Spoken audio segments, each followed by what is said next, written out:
Who Watches the Rewatchers, a Buffy rewatch podcast.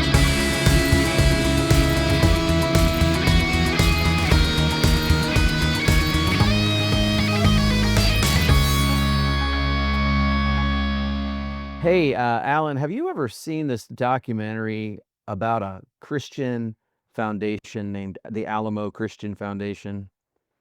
I haven't. Tell me about it. There is this guy named Tony Alamo, which is, if it sounds like a made-up name, it's because it is.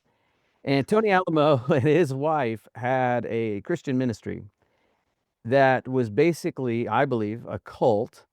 And there's a new documentary out about it called The Ministry of Evil, The Twisted Cult of Tony Alamo. And of the many things they were accused of, it was Yeah. using the people they quote unquote ministered to for ill-gotten gain. Almost like slave labor and profiting off of products made by their people. I've also seen other sort of cultish references to church and new age groups in LA, Southern California in particular, that even made use of our unhoused friends for labor. Right. When I watched the episode we're going to talk about today, and I thought about Tony Alamo. And if you hear my voice, I'm Jarrod. I'm here with my buddy Alan. I said Al because I was reading Ann. And see my buddy Alan. This is Who Watches the Rewatchers, our Buffy the Vampire Slayer rewatch podcast. How you doing, Alan? Man, I'm doing fantastic. And, there are moments in this episode that are some of my favorite Buffy moments of all time. Oh, I'm looking forward to hearing that. I have it playing in the background just so I can see the images. And one of the things that this show, besides the Tony Alamo cults, and I wanted to bring that in, not to be silly, but really there are this show has a cultish sort of story in it, and there are groups that in all different persuasions have done terrible things under the pretense of good, but for marginalized people groups. In fact, I mean, so much of the serial killer world, that's a weird thing to say, but so when you start seeing all this true crime material on TV, and you look at serial killer stuff, a lot of them just pick off these people who are in marginalized places. So that's in the story, but it also made me think of the movie Substance. Have you seen The Substance yet? I have. Okay. Now, yeah, we could talk about that, but did you notice how in this episode we're going to have a moment where you have an old body identified by the markings of a tattoo, and there's something like that happens in The Substance where there's a little body horror here, not like The Substance, not that kind of level of body horror, but there's just a little bit of, I don't know, resonance to me about watching this episode after having seen that film. I don't know, but that just popped in my head. I don't know. I think you're onto something there. The idea of one not being in control of one's body for whatever reason, or some other organization being in control of your body. I think that there's something to that in this episode, which I don't think that I caught until you just then said it.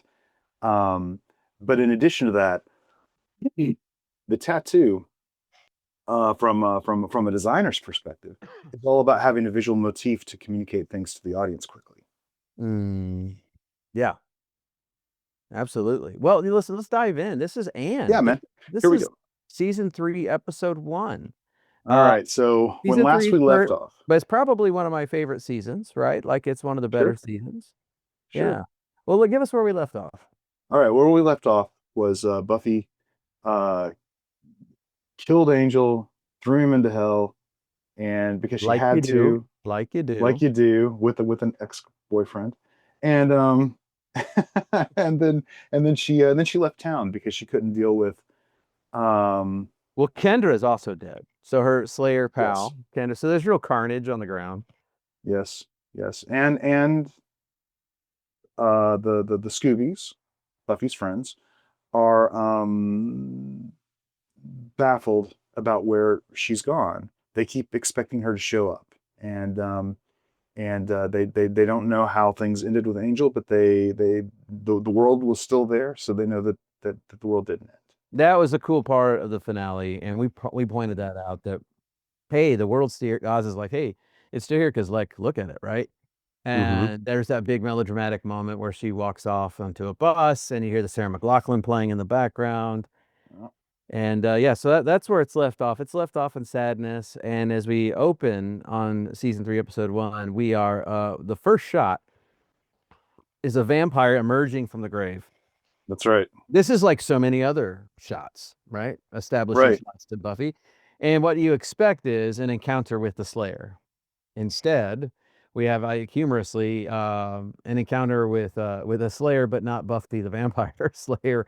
It's a Right. Willow. Willow has some sort of cheeky line. It's pretty awesome. She's standing there Mhm. with the most confident look she's ever mustered on the show. And Yes. then we see 3 hapless Scoobies, Willow, Xander, and Oz, trying their very, very best. And at the very end of it, I think it was Oz who threw the spike at Yes. the retreating vampire, and it just bounces, and he goes, "Hey, that never works," which is, yeah, I think that's great. It Uh, is great. It is great. and then that begins to establish the whole conversation for the whole episode. Like the next day is the first day of school. Buffy's still not around. Xander's pining for Cordelia. What else does it tell us? Well, in all honesty, I think that one of the big things here that it's trying to tell us is this idea that the Scoobies are trying to adapt to an identity that they don't own, and that is thematically a big part of what Oh, you're speaking this. about the metaphor. You're speaking of the Yes, metaphor, right? Yeah. Yeah, that's right. what is their identity as Scoobies apart from Buffy, right? Right. And Right. then Right. Right. maybe what is their identity in other ways? Because Xander all of a sudden is like speaking highly of Cordelia and missing her. Willow Yes. excited about school and busy work. And then Oz is like, oh, because he's not going to be at school. That's what he said. And Right. then she goes, That's what well, he says. yeah, she says, I get out of school at 3. That's when you wake up. Right. Thus And then we cementing coolness. and then we cut to Buffy's dream. Yes. Okay. So it's a dream she's having. Is that right? Yes. Set it up for us. So she's on the beach. You think that she's alone for a moment, and then she's joined by Angel. Angel's on the beach with her, and he's wearing his rings. Oh, And yeah. and then he makes some statement at the end of it about how he'll never leave her even if she kills him. And that's when she wakes up and she remembers that she did kill him. I always think about when I see things like this, like, which beach is that? Is that the same beach that the Karate Kid was shot? Like, I always think all these things, right? Like, I see a I bet it pier in the was. I background, bet it was. like, I bet it was. I yeah. bet it was. That's And pretty funny. Angel's wearing white, right? He's not wearing black. Yeah, or he's Right. in lighter He's in the tone. sunlight. He's in the He's in the sun. sun. Yeah. Now, Yeah. I will say, I want to point out this one visual thing that they've got going on from a cinematic perspective throughout this entire episode. Okay, when Buffy wakes up, they have her face cropped in the shot, right? Like you can't see her whole face. Yeah. And throughout the episode, the only times you can see her whole face is when she is accepting her identity. Okay. So it's Or- cropped, and then they pull back a second when she's laying in bed. Yeah. If that Right. how literal to Well, be. so what I guess I'm saying though is that she there's definitely moments where you can see the whole face, like she's at a distance. The only time you see like a close up where she's, I'm going to do it in the camera right now, where she's like in the camera and she's present is when she's accepting her identity. The rest of the time she's either at a distance, there's some kind of like hair in the way, there's some shoulder in the way, there's whatever in order to sort of attempt. Interesting. I'm gonna watch for that as I have it on the background quietly with the subtitles. Sure. Just because I want to see it as we go. I've never been able to do that before, but when she wakes up, as you know, she's in bed. It could be as a close up as that close on her face. It could be her bedroom at home, but Yeah. but it reminds us that she's alone. She's very forlorn looking, very sad. Camera pulls Yep. back. She walks towards the window, and there is commotion outside on the street. It's not Sunnydale commotion. It's big city commotion.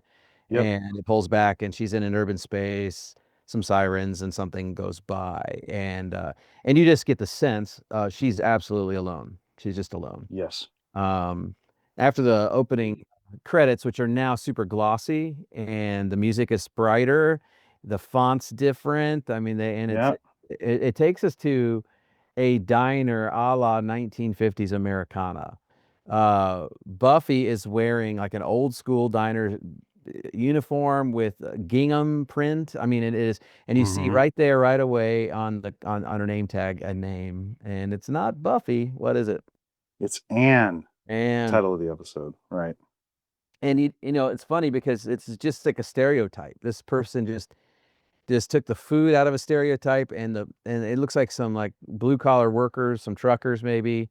Yep. They pat her on the bottom as she walks by, and you know, that's her existence. She's supposed to be kind of living a meager life that's not very, very nice. That's the vibe, right?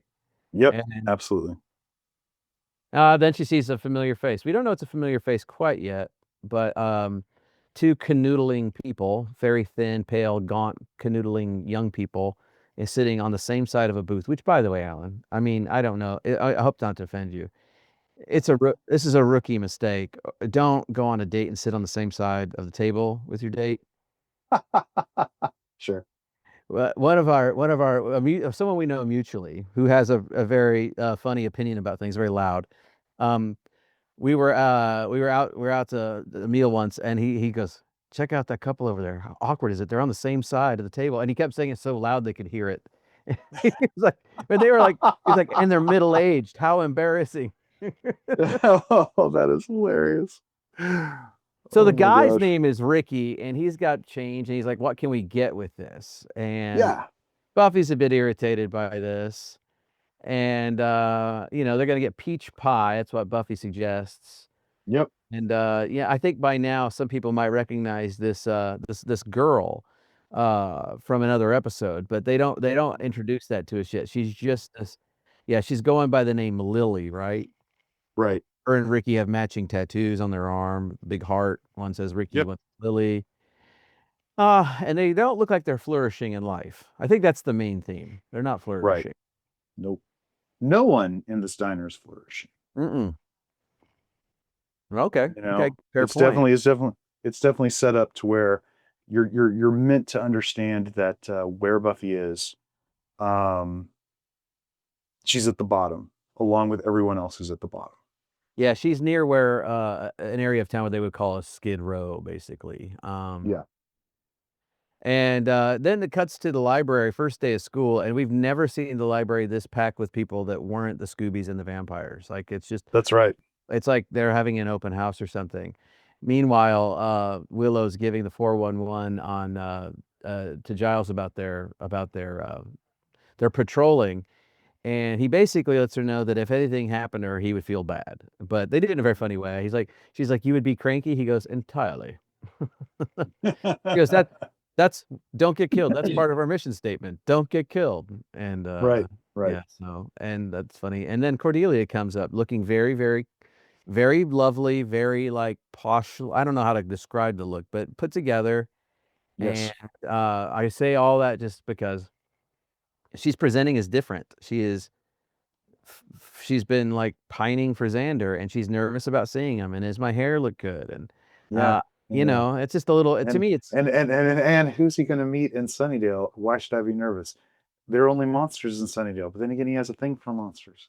right. Yeah, that's a recurring joke that happens throughout the show, including the next season, because my daughters and I've been watching forward, and one of the jokes that the Anya, eventual paramour of Xander's going to make is, or someone's going to make, oh no, it's actually Willow being mean, says, "You're attracted to monsters," and she lists the monsters, and Cordelia is in the list.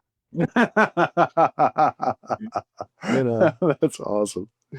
and then who to our wondering eye should appear? As soon as they dismount that conversation from Willow and Cordelia. Cordelia, they're a familiar Here's Oz. Oz, right? Yeah. Right.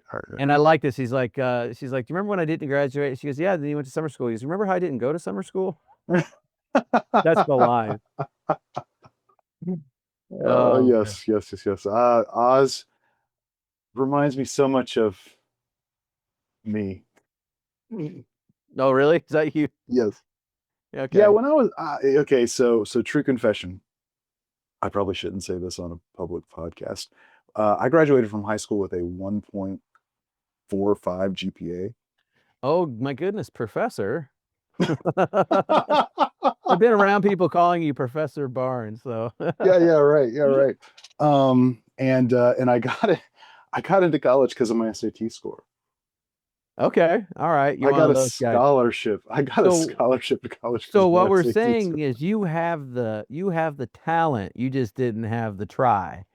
Yeah, I get it. Yeah, well, in high school for me was okay. I need to set this up a little, just a smidgen. When I was going to high school in the state of Georgia in 1989, it was ranked So old. 40. Georgia schools were ranked 49th in the nation. Like Wow. they were really, really terrible. And I figured out pretty early on that nobody at my high school knew anything. One of my favorite stories to tell is one of the science assignments was to I still can't believe this woman did this. One of the science assignments was to get a prism and look at light through the prisms and then record how the order of colors changed between various light. Okay. Well, the order of colors don't change. Oh, okay. And so I just wrote down Roy G. Biv, 3 times or whatever for the various kinds of light and handed it to her. She's like, you didn't look. And I was like, I don't need to. You You cheeky know? student, you. And Listen. so I got a 0 and everybody else, got an A because they wrote down how the order of colors changed every time they looked through the prism. Oh gosh. All right. Well, hey, listen, there's a couple of things. We're just establishing the school. Xander's Yes. in the scene. He's excited about Cordelia. He does the mirror image of what she wants to do. They see each other and it's like they're like don't know how to talk to each other, and then they just Right. walk away. We cut now to Buffy walking forlorn and sad. The only thing that's different about that doesn't make the scene look sad is that the sun is shining. But Yes. she walks in front of her diner, which is called Helen's Kitchen, which is connected to the play on words of Hell's Kitchen. Yes. I would say, but not because of New York, but because of the concept of hell. And she Yes. walked by a proselytizer of sorts, or a guy who's doing some sort of mission work, and he's working with street people, handing them flyers. And Buffy hears people on the street talking and sort of rambling, and she just takes note of that. Yes. Let me Okay, ask I'm you going to something quickly. I want to ask you Oh, go something ahead. from film perspective real quick. In the school, I think that the camera was on a dolly just moving around from scene to scene like it was choreographed. Did you notice that? I It's didn't notice seamless. that, but I think you're exactly right. I think it makes it feel very lively. Like that's the Yeah, vibe. like it's still moving, even though we're Yeah. not dealing with like a lot of motion or action or dialogue. Even it still Right. makes it feel like it's moving. That's a great catch, man. Good. Yeah. Thanks. Good. One thing I want to point out about your proselytizer is that it's an actor by the name of Carlos Jacott. I might be saying his name wrong. Jacott. And he is he is an actor that Joss Whedon refers to as a hat trick. And the reason he's a hat trick for Joss Whedon is because he has appeared in all 3 of Whedon's most popular shows, Buffy, Angel, and Firefly. Right. And I think we might have referenced this before. Well, do we?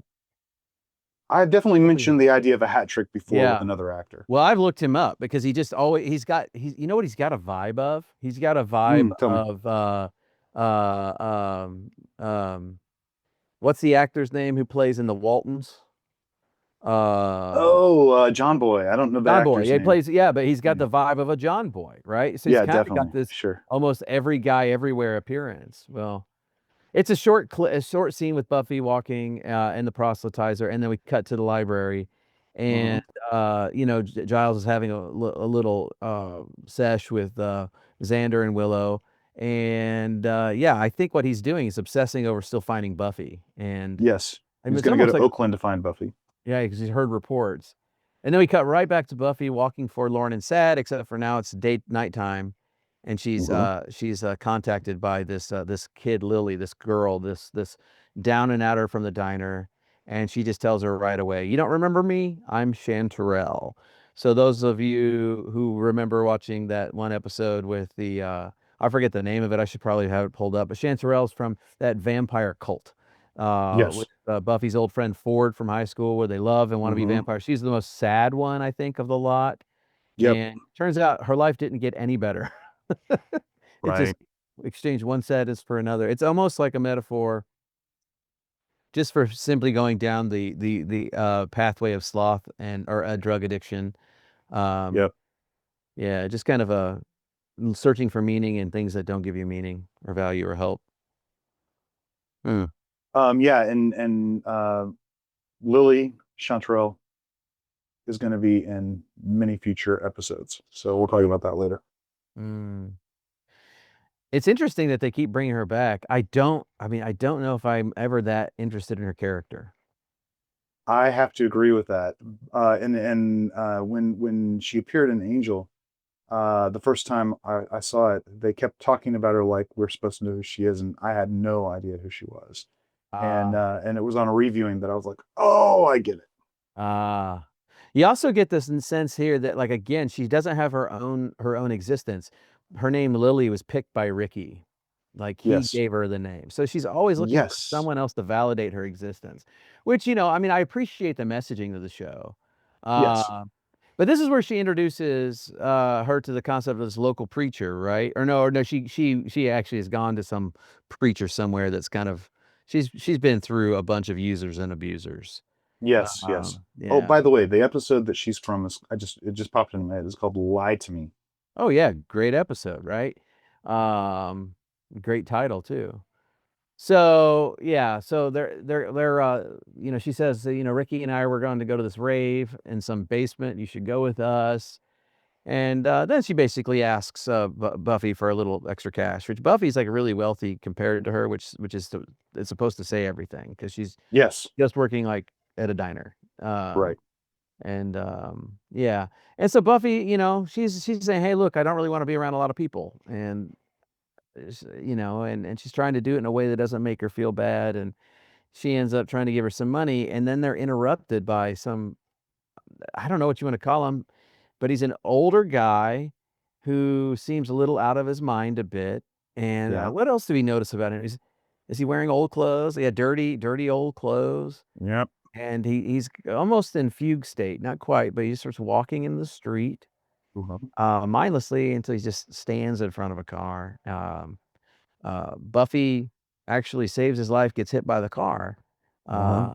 And yeah. So something is amiss going on with the population of homeless folks, because we've seen others. I mean, and it's not at this point, it's not terribly uncommon. I mean, when you walk through an encampment of unhoused, there's a lot of mental health things going on, and so Sure. people will Sure. be in various states and various abilities of communication. Um, Buffy's able to get up though because she's a Slayer, Yep. and then she takes off. And is that where she runs into uh, um, our trifecta guy, our hat trick guy? Yes, it is. Yeah, she runs into the And trifecta guy. He's handing out flyers. that's right. All right, tell us about that. And okay, so he's handing out flyers, and he basically spouts a couple lines that are meant to be metaphorical for what's happening to everybody. He says, being on the streets can drain the life out of you. Makes you old fast. He has those kinds of lines going on. And he's basically using those lines in the context of the show to try to talk her into the idea that she needs something, spiritual or whatever it is that his belief system can provide for her. And Yeah, he's saying that the place that she's at in life and location can drain the life out of you. It's a place of Yes. despair, not a good place for you to be. Right. Um, yeah, so even though he's presenting as somebody who's out there to work on behalf of people, he does present as very, paternalistic, Right. patronizing. He doesn't come off well. And now we got a little bit of It's a montage, I think, of the despair on the street. Yep. And it's all done to music that we eventually find out is being physically executed at the Bronze. Yeah, And from we the and that allows us to cut to the Bronze and have another moment with the Scoobies where Willow is still worried about Buffy, and Xander is still worried about Cordelia. That's funny. Whether or not that's like how teens would have talked at the time, they do the whole teen vibe or just the way they'd worry well, I think. Sure. Yeah, so they're hanging out. And I've always wondered what are in the red Solo cups. I mean, I'll bring it because in the next season, season 4, they're in college and they're still going back to the Bronze, and it certainly seems like they're drinking adult beverages. What are they drinking as teenagers in the Bronze, I'm certain it's kombucha. Oh, was kombucha a thing back then? No. It's probably in California. Could be. Yeah. Yeah, so and Buffy's still coming up. They're still worried about their friend, wondering, and the Bronze isn't the same without her. I mean, they're just wondering about all these things. Yeah. So, what happens next? I'm a All little right, now we go to a scene with Giles and Joyce, Buffy's mom, and this is actually one of those scenes that stayed with me through the entire season. Are you still Okay. there? Are you frozen? No, I can Oh, hear you. yeah, Your my screen. picture's Yeah, but frozen. okay. So they're having a conversation, and Giles is letting her know what he's done to try to find Buffy, and Joyce expresses some angst about what she said to Buffy right before Buffy left, and Giles says something like, "You shouldn't blame yourself," and she says, "Well, I don't blame myself. I blame you." Mm, And that moment uh, stuck with me. I don't know why, but there's something about the gravitas of that. Like Buffy's mom, uh, Buffy's mom is played in a really, really weird way, like both from the writing and from the acting, where she seems both uh, wonderfully present as a parent, but then also sort of aloof and sort of out of touch. and and this moment struck me as both of those things at the same time. Like well, like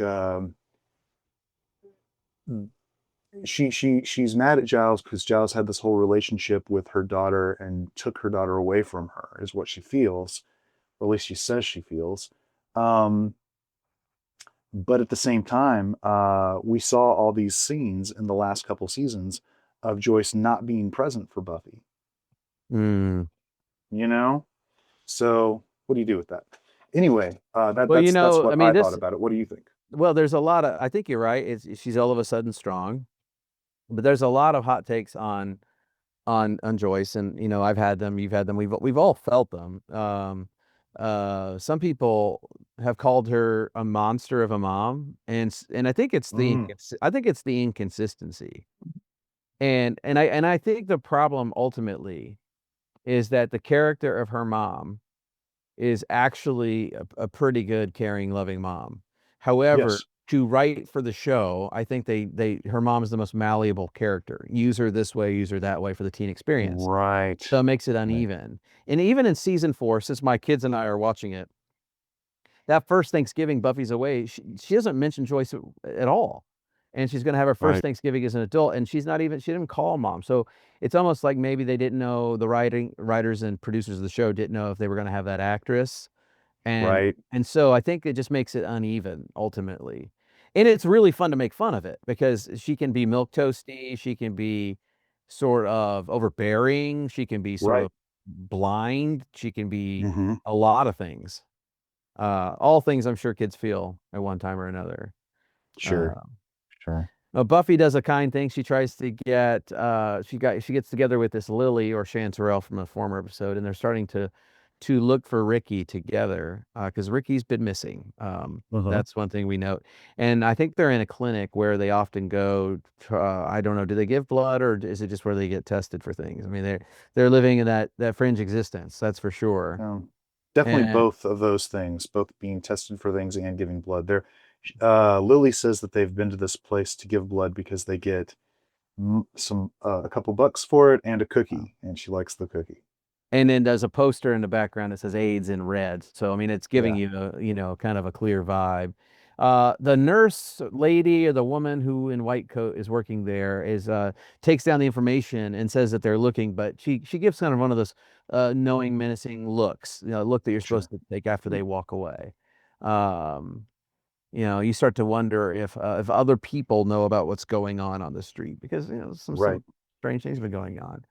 Now we've And got and by the way, I want to note mhm. that even though we don't get a close up, this is one of the first times Buffy looks put together, and you can see her full face and everything because she's beginning to act like Buffy again. She's wearing her own clothes. She's not Mm-hmm. wearing the Helen's diner, Helen's kitchen diner clothes. And now she's investigating. She's starting to get some of that old purpose back. Right. And I don't know if she's in some sort of place. It's like a den of squalor. It's a place where people are hauled up. And Yep. she sees that man, the man who walked out in front of the car, Yep. basically dead. And there's a bottle of Drano next to him, implying that he drank it.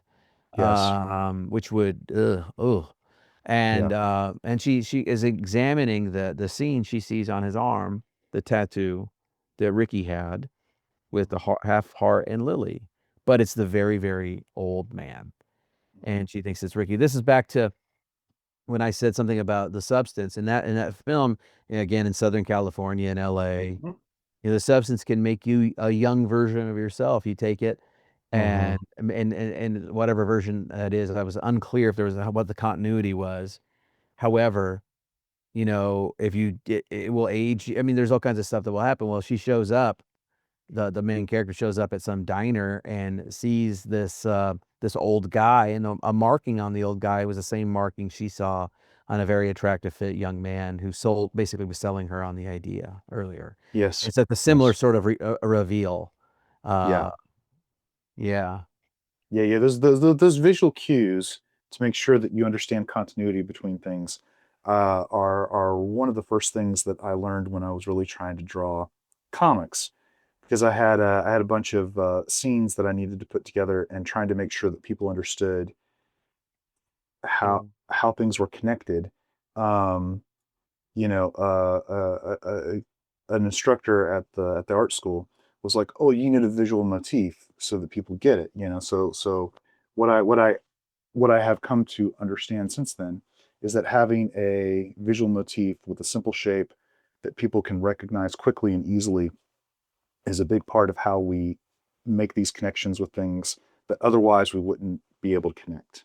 Speaking of visual motif, I'm noticing that Buffy in her own street clothes is wearing that not the old Forever 21 cross, but a very much more elegant cross. She's wearing a cross around her neck, which is interesting. We've made a lot of comments about religious symbols in the show before, but Yes. she is in a quote unquote semi socio-philosophical religious milieu here, or whatever you want to call this guy who's on the street trying to help the unhoused, right? And some weird culty vibes are maybe starting to emerge. She's wearing this cross. She's walking around. She's looking. She's definitely keeping vigil now, looking out for things. Um, she's now tried to.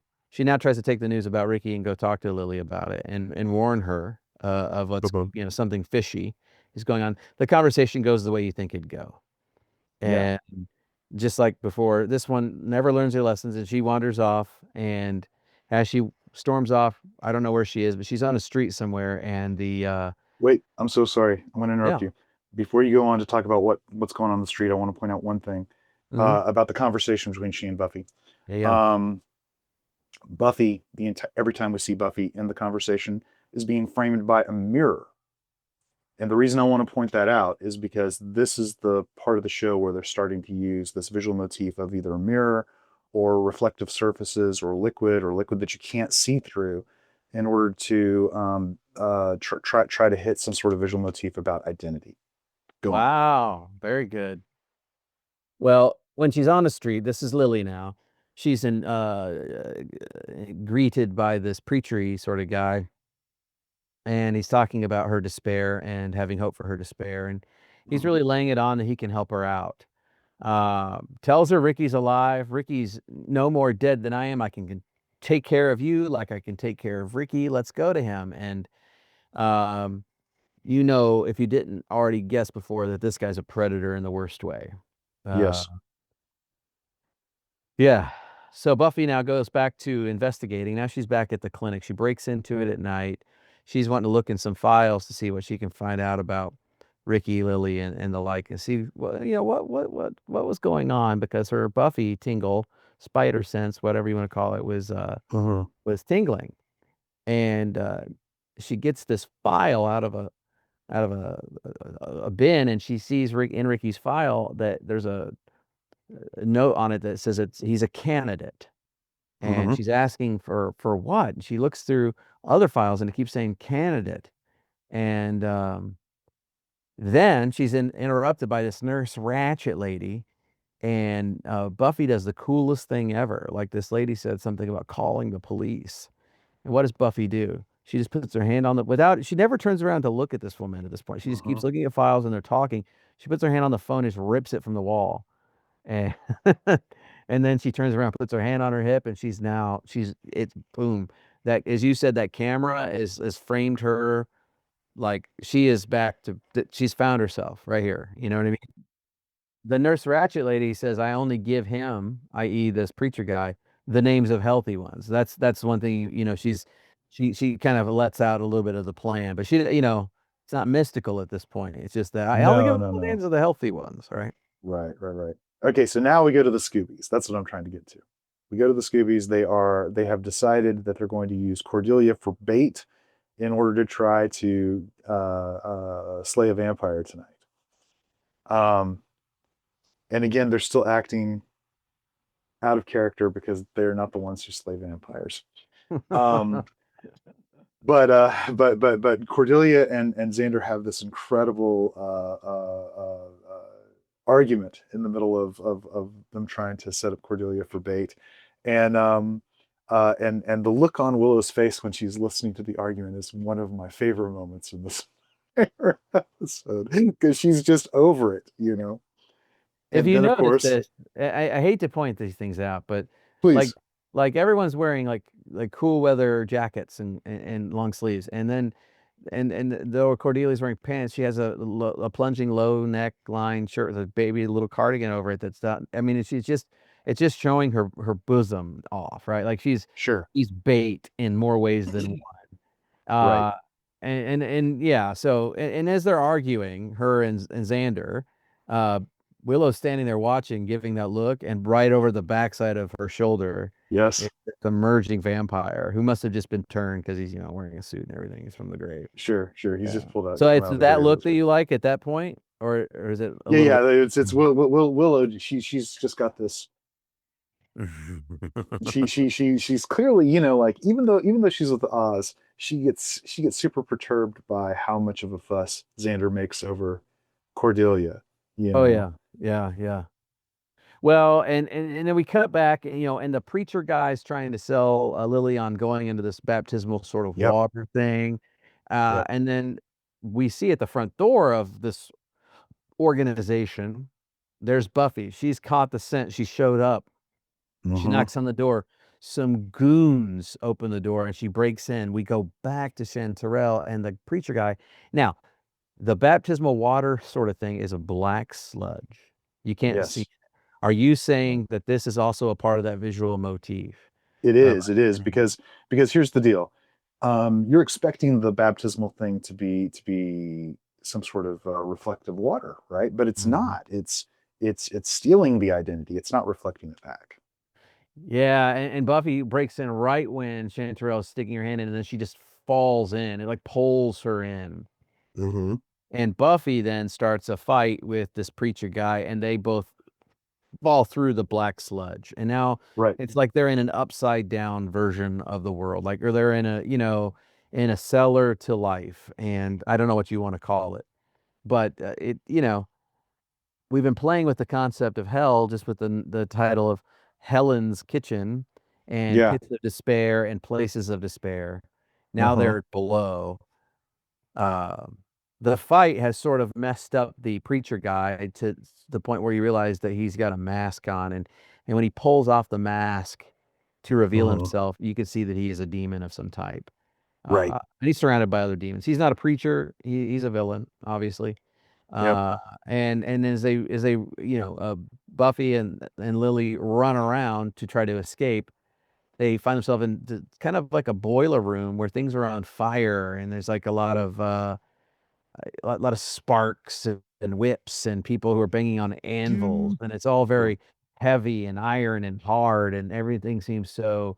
Um, it seems like a very cheaply done version of at Isengard where Saruman is having all the orcs be burning down trees and birthing them out of the soil, Yes, you're exactly right. And so now we're getting to the sort of the rising action of the episode, and we're going through some action with the Scoobies in the reflective scene as well. I think it's funny that Xander, they're just assuming the worst of each other. You both found someone else, they don't even just Yeah, like, yeah, yeah, instead of like absolutely. getting back together, like, I missed you so much.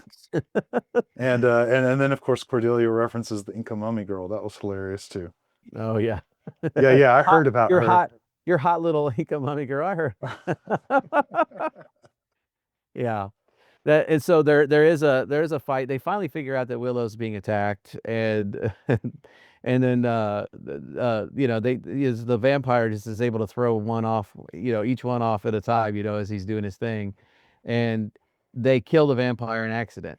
Where Yes. where it's cute because uh, Xander is knocked over by the vampire because Cordelia knocks over the vampire, and the vampire happens to fall on the spike, but then he explodes into dust, meaning that Cordelia lands right on him, and then they start making out. It's like the Yes. tension release, and it's funny. Yes. Oh, And so we have the moment where they've accepted their identity, and now Buffy's going to do the same thing in the reflective scene that's about to happen. yeah. When it cuts back to her and Lily though are they got busted, if you will. They got trapped, and Yep. she wakes up. She was knocked out.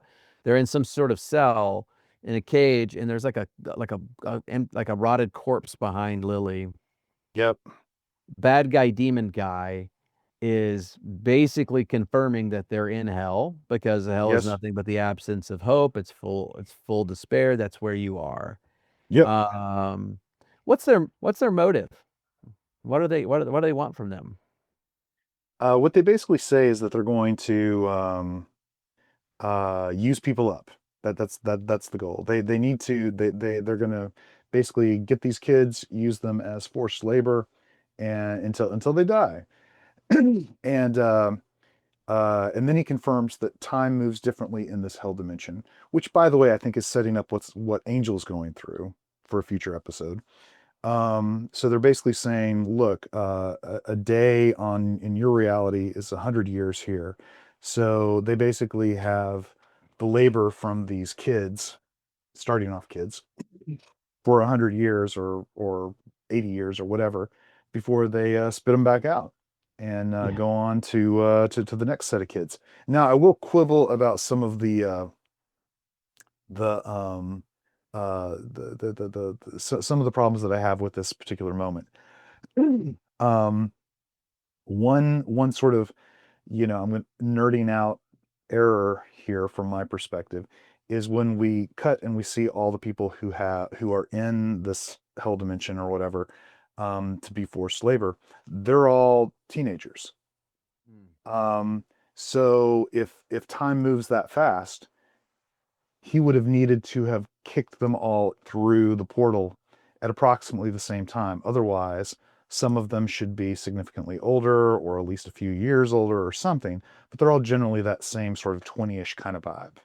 Well, it works for the camera. It does. It does. And the bad guy, the general, whatever, the drill sergeant down there is really scary. He's got big teeth in front, no skin, and he's sort of asking this question, who are you, to each one of them, and their answer is supposed to be no one. Again, playing with identity. He Yes. gets to Buffy, he says, who are you? And she says, I'm Buffy, the vampire slayer, and who are you, with a smile. And that Yes. again is an assertion of self. And then she begins to take back the fight, you know. Yep. She says, if you're not having fun here, let's go with me. Yep. And this is when she mounts the entire what do you want to call this? A coup? I don't know, like an uprising in Yeah. hell. Yeah. Revolution. It's gonna spark some really cool cinematic moments for the opening Yeah. on the show. And For the opening there are credits. all kinds of like really, really great fight moments here. Some really clever lighting for a budget production like this. Some you know, it's one of those where you know, one of the things that I have heard be a criticism of Joss Whedon shows overall is that a lot of them move very, very slowly until they don't, you know? And I think that someone who wasn't a fan of Buffy by this point may have checked out by how slowly the earlier parts of this episode move, and now we're in full on action. Like there's nothing slow about it now. But like a lot of criticism is, you know, you'll watch Dollhouse and the first, you know, 7 episodes or whatever, nothing really happens until you get to the episode called Man on the Street, and then suddenly like everything starts coming together for that show. And the argument from I love people who are, Dollhouse. oh, me too. But a lot of people that I have talked to about it are basically like, yeah, I watched the first 4 episodes and nothing happened that was interesting, so I gave up on it, you know. And then I'll say, oh, you didn't get to Man on the Street when everything comes together, and they'll say, well, I got to watch 8 episodes before anything happens, you know, and get frustrated about it, you know. But anyway, regardless of all of that, I think that this particular moment is such an amazing payoff for this episode. It's really, really beautiful. And they've even got this weird like lighting thing going on where there are these spotlights running around, creating more visual interest throughout the piece. Yeah, it's like And a and spotlight. Yeah. yeah, and it's completely unrealistic. I have no idea why it's there, but it plays, and it's so fun. I don't know what's going on. Well, let me say a couple things about dialogue here. The bad Please. guy, head guy, the preachery guy shows up. Mhm. Buffy is literally just taking, you know, kicking butt, taking names, not even taking the Mhm. names. She just boom, boom, boom, boom. And he Yes. says, this isn't supposed to be how it happens. Like, he's like, this isn't what's supposed to happen here. Right. And then she ends up kicking the bad guy she's fighting such that he throws his like sword, really cool swordy thing, axey thing in the air. And she ends up knocking him over, catching it. And she turns around, and the way the camera pans up on her, the way her face is Yes. held, the way it is the iconic moment. And when my daughter saw it, she goes, "Ooh, she's a baddie." You know, she's a baddie. And then she continues to go, That's but it's awesome. a really cool, a superhero establishing shot, really. Yeah. And she's gonna keep winning. But here's the thing that I really think thematically is important. The guy who's the bringer of despair is saying, look, this isn't supposed to happen. People here are not supposed to reclaim themselves. They're not supposed to step up. They're supposed to be dying, not fully alive. Thematically, it's really interesting because there's this really great quote from a Christian saint named Saint Irenaeus of Lyon. And I always like to tell people about him that, you know, like his teacher was a guy named Polycarp, and Polycarp's teacher was Saint John, like the guy next to Jesus, right? The guy who wrote a lot Sure. of the Testament, right? So he's real close to the source. Saint Irenaeus was brilliant and insightful, and the most well-known quote that people use of his is, "The glory of God is a human being fully alive." Now, that is put within the context of like a life found in God through Christ. And and it has everything to do with about our embodiment. It's got a lot, there's a lot of stuff going on there.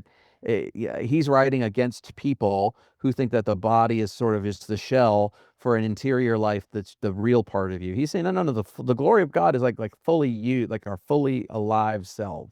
Right. Um, so it's often quoted, I think today, sort of just a self-help empowerment sort of thing, but it's a really deeply resonant affirmation of human beings and their bodies and their selves, deeply existential. And so it's fascinating to me, like this hell dimension, I think is even within a Christian lens is put well. It's all about despair and being cut off Yeah. from sources of life.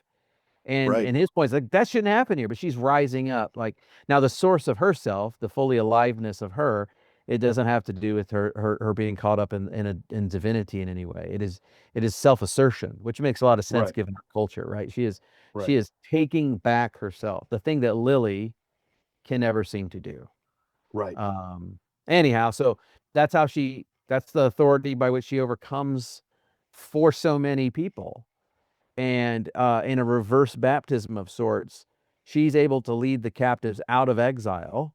Right. I'm playing on biblical metaphors here. She's able to lead them Yes. out of Egypt where they're enslaved. And of course, the Hebrew slaves then went through the River Jordan into the Holy Land, into the Promised Land, into the free space. Well, here she leads them out and leads them through the reverse baptismal goo and into freedom. Mm-hmm. And to keep Mm-hmm. playing on this metaphor, people have noted that, in Hebrew, okay, so I guess I've been playing on Christian themes the whole time, but the freedom in Jesus is really based and rooted in this Exodus freedom we read about in the Old Testament. Well, Mm-hmm. Hebrews were enslaved in Egypt, and they're literally enslaved. God raises up Moses, leads them out. And in Hebrew, the word Egypt is Mitzrayim, which like a literal translation is like narrow space. And I always tell people, if you saw a satellite image of Egypt, you would see the Nile Delta, the fertile delta is sort of narrow between the desert. But think about it metaphorically, the constricted space. Yes. And they're led out of there in exile, and they're led to liberation. They're led to freedom, to land flowing of milk and honey, the land of plenty Right. Right. for Right. them.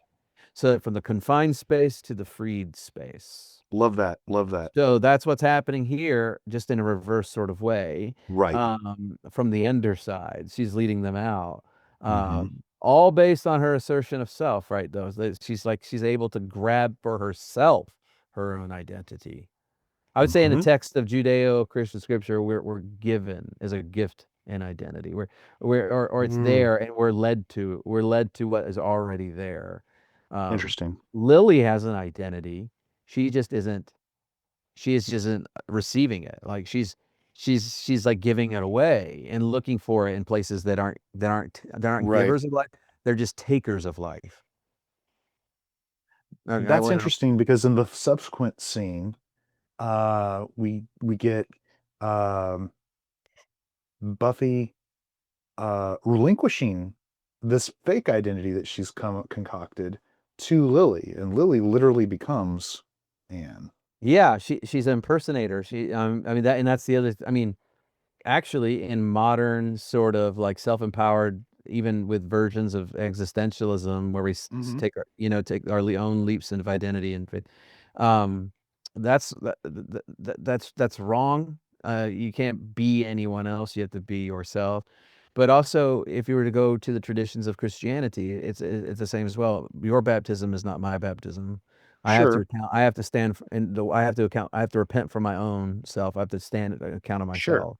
Um, Well, I think that in this particular case, what they were trying to do with it, because I agree with everything that you're saying right now, and I think that it's problematic that that Lily is taking on yet another false identity.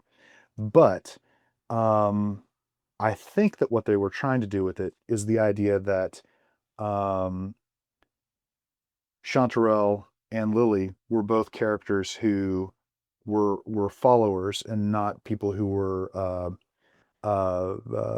fighters or leaders. And mm, when Lily takes on this persona of Anne, which began, by the way, with her shoving the cult leader guy off that balcony in a previous scene that we didn't mention. Lily shoved him off the balcony when he was giving his like big speech you were just talking about. The whole this isn't what's supposed to happen. Lily shoves him off, and he survives that, but for a second you think he's dead. Um, when she does that, she's taking on some sort of power, and by becoming Anne, what I think they're trying to do is say that she's accepting that she has power. Mm. So it's like the handing off of the mantle. I mean, Yes, in the Old Testament, from Elijah to Elisha, there's these moments of exactly. like taking my robe off and handing you a robe. Right. There now we cut from that where, and by the way, Buffy's middle name is Anne. That's where Anne came from. We cut from that to Buffy. It leads Buffy home. I mean, Yep. in a way, I think properly speaking, I don't know. To me, in the most healthiest spiritualities, the becoming of oneself is is being led home. Yes. It's not being led away from home. It's like there's something about becoming the closer you become to your true self is the closer you become to God. There's this deep, deep Sure. affirmation of your being. So Sure. she There's goes a prodigal home. son kind of thing going on too. That's very much the case. Yeah, yeah, that's very much the case. There are some critiques of this episode that, why does she go back? She could have gone to more supportive places. She could have gone back to, um, um, Giles, or she could have gone to Willow's house, but she Right. goes home to Joyce, and I think it's probably the best move. I do too.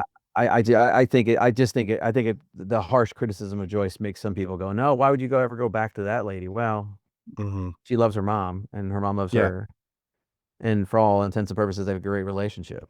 It's just Yeah. it's uneven. So that's the serious entrance into episode 1, season 3. I feel like this is where Buffy starts really getting its longevity legs. In season 3, I think they get a little more production money. I feel like they start to understand characters a little bit better. You see Hmm. seeds of it in season 1. You see it growing in season 2, but I think 3 is where it really gets some steam. What do you think? Hmm. I Do you think you're agree? right. I think that season 3. I actually think that season 3, as a whole, continues to be about this identity theme that they've set up in the first episode. I Mm. actually think that one of the great things about season 3 is that it's really okay. They've done the thing where they have a big bad that they're dealing with throughout the season twice now, right? The first one was um, the Master, and the second one was Angel himself. Mm. Um, well, in season 3, I won't give away who it is yet, but um, I think that the this season more than any season, well, I don't know. This season is the Yeah. first of the seasons where the big bad is so integral to the plot of so many of the episodes that I think it really uh, has some cohesiveness as a result that some of the other seasons lack. Yeah. Um, and I think that the hinge person for the big bad really plays into this identity thing that we're starting to talk about. And I think that that's a really big deal for what is essentially the senior year of high school. All of the characters trying to like figure out who they are before they have Right. to leave. As a biographical note, this is my senior year of high school. Like I watched this my Mm, senior year of high school. So I always say that she was the same age as me. sure. Um, Maybe that's why I feel such an affinity for the season. I also know that the big bad is a very great big bad. Um, and we are in, like I said, as my kids and we are in season 4, and they keep saying they really love Buffy, but they miss high school. And I said, yeah, the vibe is different, but it will find its. I think it takes to season 5 to find kind of the next level of legs, if you will. Yeah, sure. Um, But yeah, no, this is a season that I enjoy very much. Well, listen, let me give you the rankings as Wikipedia can tell me. Yeah, give it to me. And Give then it we to can me. wrap up. Vox ranked it number 56 out Okay. of their 144, right? And they said this is it mostly a functional season premiere mostly functional that cleans up some of the horror of season 2, but also a smooth, well-oiled machine. The story beats are well balanced, the tone is assured, and the central cast knows exactly what it's doing. Noel Murray of the AV Club describes Anne as a very clever meditation on adolescent identity. Mm-hmm. Mike Lasciavo writes that while we're back in the serious episode, Whedon takes a few minutes to remind me that we're here to have fun. Then he kicks us in Mm-hmm. the gut with a focus on homelessness. Whedon is a master when it comes to demonizing social plights, and I mean that literally. Yeah, right. There you go. Yeah, those are some That's pretty good hilarious. words of praise. Are Yeah, there man. any final observations on your end? I just want to say that the during the fight scene for this, there are 2 beats that we're going to see over and over and over again. One is the one that you mentioned, which is the "Hi, I'm Buffy, and you are," that one. And then of course there's this fight stance thing that she does in the middle of this fight that becomes like part of the opening credit Yeah, sequence moving yeah. forward for years to come, I think. Dig it a lot. Yeah.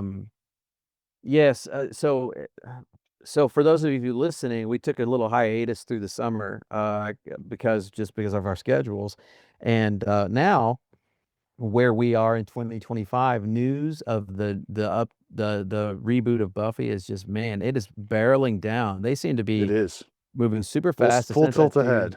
and you're like, oh Yeah, well, we're yeah. already shooting. Okay, we casted that. I mean, and I think it seems like, or at least the Mhm. algorithm is making me feel like there's a lot of momentum and buzz in the industry about it. So, Yeah, I've seen more clips of Sarah Michelle Gellar lately than I oh have in yeah, years.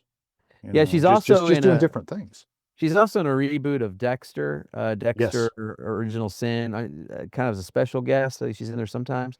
So I know that sure. she's doing things, and it's cool. I mean, when I see her and Allison Hannigan doing things together about Buffy and talking about their mom life and where they are in life now, it kind of gives me some nostalgic vibes of like just they grew up, they were able to Hmm. live well, and like, Sure. oh, so.